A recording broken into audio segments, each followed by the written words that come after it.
मैं तो मसीह के लिए पागल हूँ, दीवाना हूँ। ये एक ऐसा मसीह सॉन्ग है जिसको आप सब ने तकरीबन बहुत सारी कलीसियाओं में इसको गाते हुए सुना होगा। इस गाने के साथ लोग झूम रहे हैं, नाच रहे हैं, सब कुछ कर रहे हैं और कह रहे हैं कि ये मसीह में दीवानापन है हमारा, हम ऐसे करके नाच रहे हैं ना। एक सबसे जरूरी चीज जो मैं आज जिसकी तरफ आपको लेकर जाना चाहता हूँ वो है कि पवित्र बाइबल मसीह के दीवानों के बारे में क्या कहती है। एक बड़ा ही प्रचलित वचन है, दूसरा कुरिन्थियों अध्याय 5 वचन 13। यहाँ पर लिखा है, पौलुस कहते हैं कि यदि हम बेसुध हैं, यानी यदि हम दीवाने हैं तो परमेश्वर के लिए, और यदि हम सचेत हैं तो तुम्हारे लिए। दीवाने हैं हम परमेश्वर के लिए। ये स्टेटमेंट बहुत ही पावरफुल है। अब दीवाने होते कौन है? दीवाने वो नहीं जो चर्च में आकर नाच गान कर रहे हैं। दीवाने वो नहीं जो बेसुध होकर नाच रहे हैं और कह रहे हैं कि ये हमारी मसीह के प्रति दीवानगी है। ऐसे दीवाने होते हैं मसीह के। दीवाने सिर्फ वो नहीं जो चर्च में गाना गाते हैं, झूम झूम कर नाचते हैं। Okay, perfect, okay. असल दीवाने जो पवित्र बाइबल में हमें दिखाई देते हैं, क्या वो ऐसे थे या फिर वो किसी और तरह के थे? आज हम ये बाइबल में से देखेंगे। पवित्र बाइबल के अनुसार असल दीवाने मसीह यीशु के वो थे जिन्होंने आराम को नहीं, जिन्होंने मसीह की आज्ञा को चुना, जिन्होंने सुरक्षा को नहीं, समर्पण को चुना, जिन्होंने भीड़ को नहीं, जिन्होंने मसीह यीशु की क्रूस को चुना। दीवाने वो थे। और पवित्र बाइबल में हमें ऐसी बहुत सारी एग्जाम्पल्स देखने को मिलती है जो मसीह के लिए दीवाने थे और उस दीवानियत में उन्होंने मसीह के लिए क्या कुछ नहीं किया, क्या कुछ नहीं सहा और क्या कुछ नहीं छोड़ा। सबसे पहला दीवाना मसीह का वो था मूसा। मूसा के बारे में कौन नहीं जानता? वो दीवाना जिसने अपने सारे ऐशो आराम को छोड़ दिया। इब्रानियों अध्याय 11 वचन 24 और 26 में लिखा है कि मूसा ने फिरौन की बेटी का पुत्र कहलाना अस्वीकार किया। उसे सही नहीं लगा कि अब मैं फिरौन की बेटी का पुत्र कहलाऊं। मूसा के पास क्या नहीं था? क्या नहीं था उसके पास? उसके पास राजमहल था, उसके पास पावर थी, शक्ति थी, ताकत थी, सामर्थ्य थी, उसके पास पदवी थी, पोजीशन थी, उसके पास हर तरह के प्लेजर थे, हर तरह का आराम था, हर तरह का ऐश थी, सब कुछ था उसके पास। लेकिन मूसा ने क्या चुना? मूसा जब दीवाना हुआ खुदा के लिए, उसने क्या चुना? उसने ताज को नहीं चुना, उसने राजमहल को नहीं चुना, उसने सिंहासन को नहीं चुना, उसने मिस्र को नहीं चुना, उसने ऐशो आराम को नहीं चुना, उसने क्रूस को चुना। उसने वचन में लिखा है कि अपने लोगों के साथ दुख उठाना चुना। यह दिखाई देता है मूसा की जिंदगी में। विश्वास का मतलब यह नहीं है कि सब कुछ आपके फेवर में है। सच्चा विश्वास जब आपकी जिंदगी में आता है तो कई बार आप उस विश्वास की खातिर, उस विश्वास में मजबूत चलने के लिए आपको कई बार आराम भी छोड़ना पड़ सकता है। आज सवाल बड़ा ही सिंपल है कि क्या तुम मसीह यीशु से प्रेम करते हो या फिर जो सुविधाएं, जो आशीषें तुम्हें वो दे रहा है उसे प्यार करते हो? क्या तुम उसके लिए इस कारण दीवाने हो कि उसने आपको बहुत कुछ दे दिया, या फिर इस दीवानियत में प्रभु आपको कहे कि मुझे ये चाहिए, मेरे लिए ये छोड़ दे, मेरी कलीसिया के लिए, मेरे सुसमाचार के लिए, मेरे राज्य के लिए ये काम कर? क्या आप वो करने को तैयार है? क्या आप अपने कंफर्ट जोन को छोड़ने को तैयार है? मिस्र चमकता है, मिस्र चमकता है, उस वक्त भी चमकता था। मिस्र में सेटल होना उस वक्त कई लोगों का सपना था, लेकिन ये जो मिस्र चमक रहा था मूसा ने उसको नहीं चुना। आज हमारा मिस्र क्या है? ये संसार जो चमकता है, जो हमें खींचता है अपनी तरफ और खुदा से दूर करना चाहता है, वचन से, संगति से, सुसमाचार से दूर करना चाहता है। लेकिन मेरा सवाल बड़ा ही सिंपल है कि क्या आप अपने से मिस्र को छोड़ने को तैयार हो मसीह यीशु के लिए? क्योंकि जो मसीह के दीवाने होंगे उनके लिए संसार कुछ भी नहीं है। और इसकी लाइव हमारे एग्जाम्पल इंडिया से जो देखने को मिलती है वो है साधु सुंदर सिंह जी। उन्होंने मसीह के लिए सब कुछ को त्यागा, सारे आराम को, मिस्र को छोड़ा, और ये जानते हुए कि ये जो मिस्र है ये हमारा असल घर नहीं है, ये जो संसार है ये हमारा असल घर नहीं है। असल दीवाने जानते हैं कि मिस्र हमारा असल घर नहीं है। तो उनकी भूख ये मिस्र नहीं, इस मिस्र का ऐशो आराम नहीं, इस मिस्र की सुख सुविधाएं नहीं, इस मिस्र का ऐशो आराम नहीं, या पैसा नहीं, सब कुछ नहीं। उनके लिए मसीह यीशु सब कुछ है। उनके लिए वो घर सब कुछ है जो मसीह यीशु ने उनके लिए तैयार किया है। फिर दूसरे दीवाने हमें देखने को मिलते हैं पुराने नियम में ही, शद्रक, मेशक और अबदनगो, दानियेल की किताब में, जो आग के सामने खड़े हो गए थे। कारण क्योंकि वो खुदा के दीवाने थे, मसीह के दीवाने थे। हम जानते हैं परीक्षा क्या थी। सारी भीड़ इकट्ठी होकर खड़ी है, जैसे म्यूजिक बजेगा सबने झुककर मूर्ति को सजदा करना है। लेकिन ये जो दीवाने थे ये भीड़ का हिस्सा नहीं बने। भीड़ जब झुक रही थी ये 3 लोग सिर्फ खड़े रह गए। जब भीड़ झुकी हुई है ये 3 खड़े थे। क्यों खड़े थे? क्योंकि दीवाने थे, ये मसीह के दीवाने थे। राजा ने कहा अगर तुम नहीं झुकोगे तो तुम आग में जाओगे। लेकिन ये दीवाने कहते हैं हमें तेरी आग का डर नहीं। ये दीवाने कहते हैं हमारा सर तो सिर्फ एक ही के आगे झुकेगा और वो है हमारा जिंदा खुदा, हमारा परमेश्वर, उसके सिवाय किसी के आगे नहीं। ये थे वो दीवाने। और ये दीवाने ये भी कहते थे, ये दीवाने ये भी कहते थे कि हाँ हमारा परमेश्वर हमें तेरी आग से बचाने की सामर्थ रखता है, वो बचा सकता है। लेकिन यदि ना भी बचाए, अगर नहीं भी बचाएगा तो भी हम तेरे देवताओं के आगे, हम तेरी मूर्ति के आगे ये सजदा नहीं करेंगे। ये विश्वास दीवानों का विश्वास है। ये सिर्फ विश्वास नहीं था, मैं कह रहा हूं ये दीवानों का विश्वास होता है। दीवानों का विश्वास ये कह सकता है, आम विश्वास नहीं। मेरे भाई मेरी बहन, दीवानों वाला विश्वास ये कहता है कि मेरा परमेश्वर मुझे बचा सकता है, लेकिन अगर वो नहीं भी बचाएगा तो भी हम तेरे आगे नहीं झुकेंगे। अब सवाल मेरे तमाम भाइयों बहनों के लिए जो मसीह के दीवाने हैं, अगर प्रभु यीशु तुम्हें ना बचाए, अगर आपके सामने आग है और आग में आपको खड़ा होना पड़े, अगर आपके सामने शेरों की मांद है, आपको वहां पर खड़ा होना पड़े, अगर आपके पास आप किसी बीमारी से होकर गुजर रहे हैं और आप उस बीमारी से चंगाई ना पाए, अगर आपके सामने हथियार हैं जिसके बल पर आपको झुकाने की कोशिश करी जा रही है, अगर वो हथियार ना भी जाए, क्या आप तब भी कहेंगे कि प्रभु हम तेरे हैं, खुदावन हम तेरे हैं? फिर एक तीसरा दीवाना हमें बाइबल में देखने को मिलता है, डैनियल के बारे में कौन नहीं जानता होगा। डैनियल के सामने कंप्रोमाइज था और बड़ा आसान कंप्रोमाइज था। परिवार से दूर है, घर वालों से दूर है, कोई एल्डर नहीं, कोई पास्टर नहीं, कोई देखने वाला नहीं, कोई शिकायत करने वाला नहीं, अकेला जवान लड़का, आराम से वो समझौता कर सकता था बहुत सारी चीजों के लिए। लेकिन इस दीवाने ने खुदा के लिए खड़े होना चुना। इसके बाद एक बड़ी परीक्षा आती है जब ये फरमान जारी होता है कि सब लोग अब अपने अपने ईश्वरों की, भगवानों की, खुदाओं की पूजा करनी बंद करेंगे और सिर्फ 1 महीने के लिए राजा ही को सजदा करेंगे। कोई और दुआ नहीं करेगा, कोई और कुछ नहीं करेगा।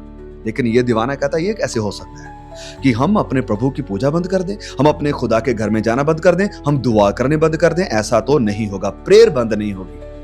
वो गया अपने कमरे में एज रेगुलर, जैसे वो जाता था, विंडो को ओपन किया और रिजल्ट क्या? लोगों ने देखा, राजा को जाकर उसकी शिकायत करी और उसको शेरों की मांद में डाल दिया। शेरों की मांद उसके लिए प्रार्थना का घर बन गई थी। It became a prayer room for Daniel. अब ये कैसे पॉसिबल था? ये कैसे हुआ? क्योंकि वो मसीह में दीवाना था। ये दीवानों का विश्वास होता है। वो कहते हैं हम समझौता नहीं करेंगे। दीवाने कहते हैं हम प्रार्थना बंद नहीं करेंगे, तुम कितना जोर लगा लो कि नहीं करना, हम करेंगे। दीवाने मसीह यीशु के जो होते हैं वो एडजस्ट नहीं करते।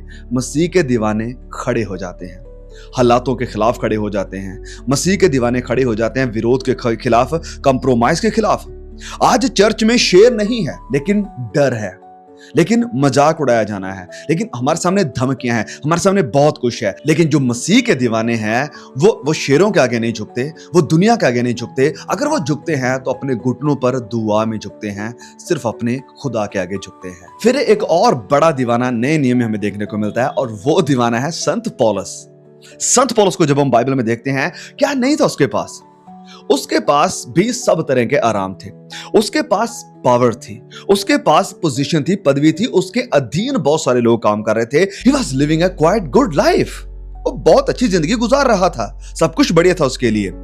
लेकिन जब ये मसीह का दीवाना बनता है, जब ये मसीह यीशु के लिए आ जाता है, तो इसे मारा जा रहा है, इसे पीटा जा रहा है, इसे कैद में डाला जा रहा है, इसके ऊपर पथराव हो रहा है, इसके ऊपर बैंतों की मार पड़ रही है, इसका जहाज टूट रहा है, इसके ऊपर कोड़े बरसाए जा रहे हैं, इसके ऊपर क्या कुछ नहीं हो रहा है। दीवाना है फिर भी खड़ा है, दीवाना है फिर भी खड़ा है। क्या कहता है 2 तिमुथियुस अध्याय 4:7 में कि मैंने अच्छी कुश्ती लड़ी है। जो मसीह के सच्चे दीवाने हैं वो नतीजों के पीछे नहीं भागते, वो भागते हैं आज्ञाकारिता के पीछे। नतीजा चाहे उन्हें दिखाई दे या ना दे, लेकिन वो आज्ञाकारिता को चुनते हैं, वो मसीह यीशु के अधीन होने को चुनते हैं। फिर जब हम मसीह इतिहास में आ जाते हैं, बहुत सारे दीवानों की लिस्ट हमें देखने को मिलती है। सबसे पहले मैं आपके सामने रखना चाहता हूं पॉलीकार्प, जो प्रारंभिक कलीसिया के बिशप थे। पॉलीकार्प को जब कहा गया कि तुम मसीह को छोड़ दो, जिसके पीछे तुम दीवाने हुए फिर रहे हो, छोड़ो इसको, इनकार करो, अपनी जिंदगी को बचाओ। और ये दीवाना क्या कहता है? पिछले 86 सालों से उस मसीह ने मुझे नहीं छोड़ा, तो आज मैं उसे कैसे छोड़ दूं? आज मैं उसको कैसे छोड़ दूं? इस दीवाने को जिंदा जला दिया गया, लेकिन इसके अंदर जो दीवानियत थी मसीह के लिए, उसको निकाल नहीं पाएंगे, उसको खत्म नहीं कर पाएंगे। ये दीवाने थे मसीह के। अब जानते हैं तकरीबन हर कोई विलियम कैरी के बारे में। क्या बड़ी सेवकाई थी उनकी, और क्या बड़ा डेडिकेशन था उनका, और क्या बड़ी आज्ञाकारिता थी उनकी। विलियम कैरी जब इंग्लैंड को छोड़कर इंडिया आ रहे थे, तो इंग्लैंड में वो अच्छी खासी लाइफ जी रहे थे। बढ़िया परिवार, बढ़िया सब कुछ, अपना घराना, अपना घर, अपने लोग, कंफर्ट भरी जिंदगी, शाम को बच्चों के साथ टाइम, काम पर जाना, अच्छी रोटी खाना। क्या रखा था इंडिया में जाकर? क्या था? इंडिया में जाएंगे, वहां पर मारे जाएंगे, खत्म हो जाएंगे। पानी ऐसा नहीं जैसा इंग्लैंड में मिल रहा है, परिवार ऐसा नहीं जैसा इंग्लैंड में मिल रहा है, लोग ऐसे नहीं जैसे अपने लोग हैं, कुछ भी ऐसा नहीं है जो उसके अकॉर्डिंग है। लेकिन मसीह के लिए दीवाना हो गया था। उसने देखा कि भारत अंधकार में है, उसे जरूरत है मसीह यीशु की रोशनी की। तो भले ही मुझे अपने बच्चे खोने पड़े, भले ही मुझे ये अपना कंफर्ट, अपना आराम खोना पड़े, मैं जाऊंगा भारत और वहां जाकर खुदा का काम करूंगा। हम जानते हैं उसके बच्चे नहीं रहे। जब वो रास्ते में था, पानी में एक बच्चे को फेंकना पड़ा क्योंकि उसकी मृत्यु हो गई थी। उसका दूसरा बेटा जब इंडिया में पैर रखा तब मर गया, अपने हाथों से अपने बेटे को दफना रहा है। उसकी पत्नी अभी भी बोल रही है, ये तू क्या कर रहा है? ये तू किस काम में लगा हुआ है? हम एक एक करके सब मर रहे हैं, ये हमें, ये जगह, ये धरती, ये पानी हमें सूट नहीं कर रहा है। लेट अस गो बैक, वापस चलते हैं। लेकिन ये दीवाना था, क्या करे? बोला अब पीछे जाने का नहीं। जिस काम के लिए खुदा ने चुना है वो काम पूरा करना है, चाहे कुछ भी हो जाए, चाहे जान क्यों ना जानी देनी पड़े। इसकी पत्नी भी नहीं रही, मेंटली डिस्टर्ब हो गई थी। उसको बांध कर खुदा का काम करता था। मेरे भाइयों, मेरी बहनों, जब हम पवित्र बाइबल में देखते हैं और जब हम मसीह इतिहास में देखते हैं, मसीह इतिहास में जो इतिहास है वो नॉर्मल लोगों से नहीं बनता, वो सिर्फ नाचने वालों से नहीं बनता, वो सिर्फ गाने वालों से नहीं बनता, वो सिर्फ साज बजाने वालों से नहीं बनता, वो सिर्फ बड़े बड़े नारे लगाने से नहीं बनता, वो सिर्फ बड़ी बड़ी बातें करने से नहीं बनता। मसीह इतिहास बनता है दीवानों से, जो मसीह में दीवानियत के कारण कुछ भी करने को तैयार है, परमेश्वर के राज्य को फैलाने के लिए, परमेश्वर के राज्य को लोगों तक पहुंचाने के लिए, खुदा के सुसमाचार को एक एक आत्मा तक लेकर जाने के लिए। मसीह इतिहास दीवानों से बनता है, जो मसीह में दीवाने हैं। आज मैं आपसे पूछना चाहता हूं, मेरे भाई, मेरी बहन, इस बात को ध्यान से सुने और इसका जवाब आप अपने आप को खुद से दें। क्या तुम चर्च जाने तक सीमित हो? क्या तुम सिर्फ भंगड़ा डालने को, क्या तुम सिर्फ ऊंची ऊंची नाचने को, क्या तुम सिर्फ झूम झूम कर गाने को, क्या तुम इसे दीवानियत कहते हो? या फिर मसीह के दीवानों की तरह कहीं भी खड़े होने को तैयार हो, अपने विश्वास का अंगीकार करने के लिए तैयार हो, लोगों को जाकर मसीह यीशु के लिए बताने को तैयार हो? ये वो दीवाना है। क्या तुम सिर्फ संसार और पैसे के पीछे भागोगे, या फिर मसीह यीशु और उसके राज्य के पीछे भागोगे? असली दीवाने मसीह के पीछे भागते हैं। क्या उसकी क्रूस उठाकर उसके पीछे चलोगे? क्या उसकी इच्छा पूरी करोगे, या अपनी इच्छाएं उससे मनवाओगे? मेरे भाई, मेरी बहन, मैं एक बार फिर से पूछ रहा हूं, क्या मसीह के दीवाने बनोगे? जैसे पौलुस कह रहा है कि यदि हम बेसुध हैं, यदि हम दीवाने हैं, तो हम खुदा के लिए, मसीह के लिए, परमेश्वर के लिए हैं। प्रभु यीशु ने आधा अधूरा खून आपके लिए नहीं बहाया। प्रभु यीशु ने आधी अधूरी कुर्बानी आपके लिए नहीं दी। उसने पूरा खून बहाया, पूरी कुर्बानी दी, पूरा डेडिकेशन किया मेरे और आपके लिए। और वो चाहता है कि हम भी उससे आधा अधूरा प्रेम ना करें। जैसे उसका प्रेम हमारे प्रति दीवानों की तरह था कि सब कुछ को छोड़कर वो संसार में आया। और संसार में जब वो आया, ऐशो आराम में आता तो भी बड़ी बात थी, अच्छे परिवार में आता तो भी बड़ी बात थी, राजमहल में पैदा होता तो भी बड़ी बात थी, क्योंकि परमेश्वर होकर दुनिया में आ रहा है। लेकिन इस सब की बजाय उसने अपने आप को नम्र किया, उस जगह को चुना जहां पर तकरीबन कोई जाना नहीं चाहेगा। गौशाला में जन्म लिया, क्रूस की मौत को चुना। और वचन में कहा कि क्रूस की मौत एक श्रापित की मौत होती थी, एक शर्मिंदगी भरी लानती की मौत होती थी। उस मौत को चुना। ये दीवानों जैसा प्यार था उसका मेरे और आपके साथ। इसको कहते हैं बेइंतहा मोहब्बत उसने मेरे और आपके साथ करी। और जब उसने ऐसी मोहब्बत करी है तो वो भी नहीं चाहता कि हमारी मोहब्बत सिर्फ गानों में दिखाई दे, सिर्फ हमारे नाचने गाने में दिखाई दे, हमारी जिंदगी में, हमारी आज्ञाकारिता में, हमारी क्रूस उठाने में दिखाई दे। जब संसार कहता है यार ये कैसे लोग हैं, ये कैसी बातें कर रहे हैं, ये कैसे काम कर रहे हैं, ये हमारे साथ शामिल क्यों नहीं हो रहे, उन्हें पता चलना चाहिए कि ये मसीह के दीवाने हैं। जैसे पॉलीकार्प थे, जैसे डैनियल थे, जैसे शद्रक मेशक अबदनगो थे, जैसे मूसा था, जैसे पौलुस था, जैसे हमारे मसीह यीशु थे। आज प्रभु आपसे आधा अधूरा समर्पण नहीं मांगते, प्रभु आपसे पूरा समर्पण मांगते हैं। अगर तुम ये कह सकते हो तो आप कहें, प्रभु मैं आपके लिए दीवाना बनना चाहता हूं, जहां भेजोगे जाना चाहता हूं, जैसे जिंदगी आप चाहोगे वैसे जीना चाहता हूं और आपकी इच्छा में चलना चाहता हूं।